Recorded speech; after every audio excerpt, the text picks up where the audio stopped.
May 25th, 2022 is the day that Johnny spoke his truth. For the first time, we heard you speak loud and clear. Loud and clear. Even though Mr. Rottenborn did not think your story is relevant, we know that your voice and your story is the truth. We know that your story is very relevant. And Johnny, you have motivated me to come out and speak and have my own voice heard. It's taken me a long time. And it's taken me a long time because I am also a survivor of childhood abuse and intimate partner violence. Hashtag #MeTooJohnny. Welcome to the Rise Tribe, everyone. My name is Angelica. I am a psychotherapist with 30 years of experience. So let's break it down.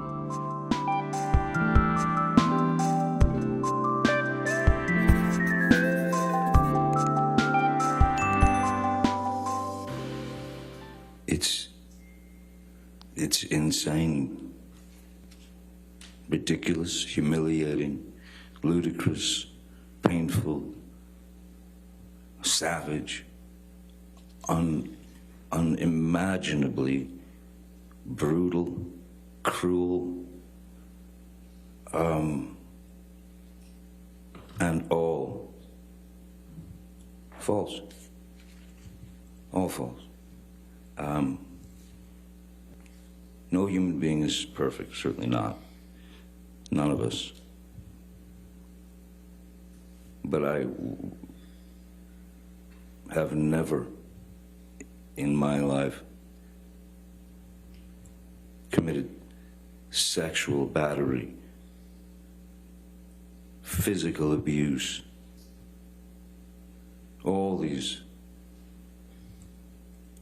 outlandish, outrageous stories of me committing these things and living with it for 6 years and waiting to be able to bring the truth out.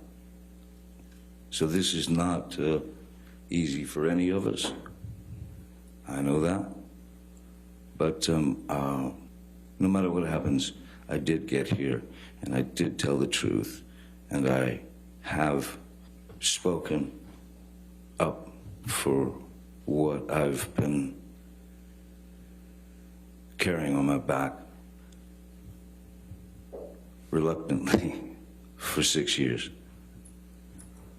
Johnny speaks for the first time not only about what it has been like listening to Amber's testimony, but I believe what their whole relationship has been like.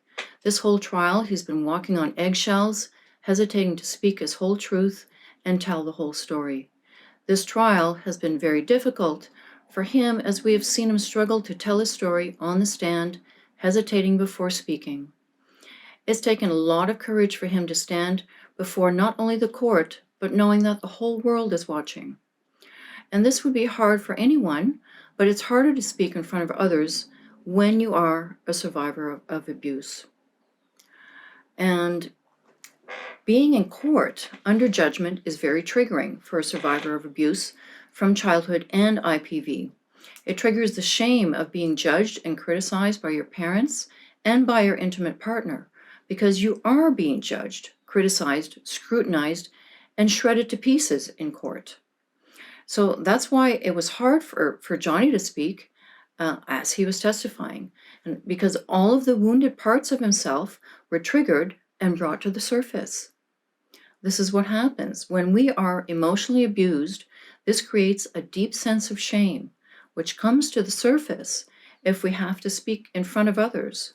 So this makes it much more challenging. So as he and his sister Christy testified,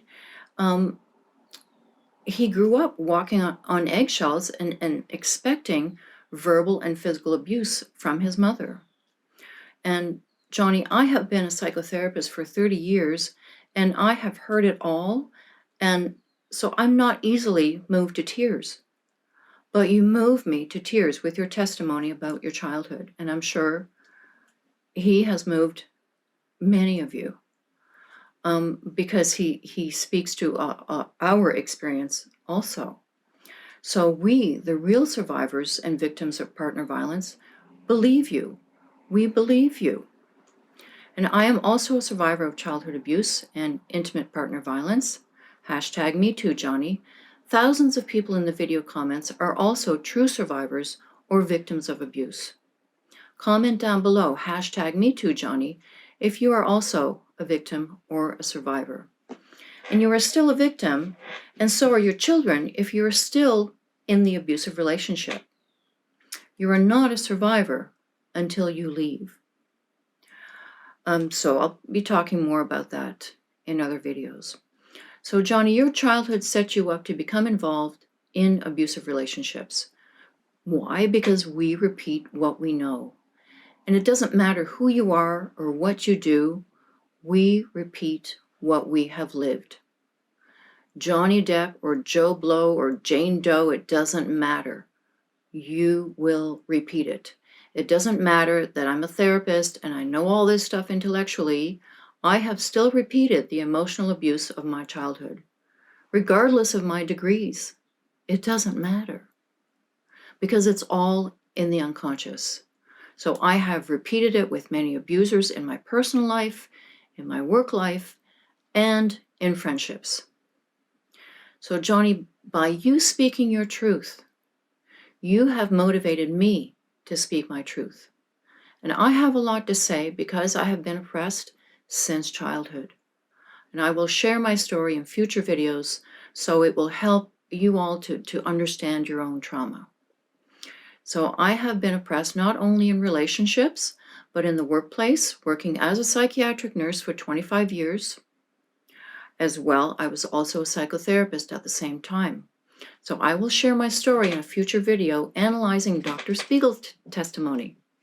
I look forward to that one. So I know it will help many people, and because I am not oppressed anymore.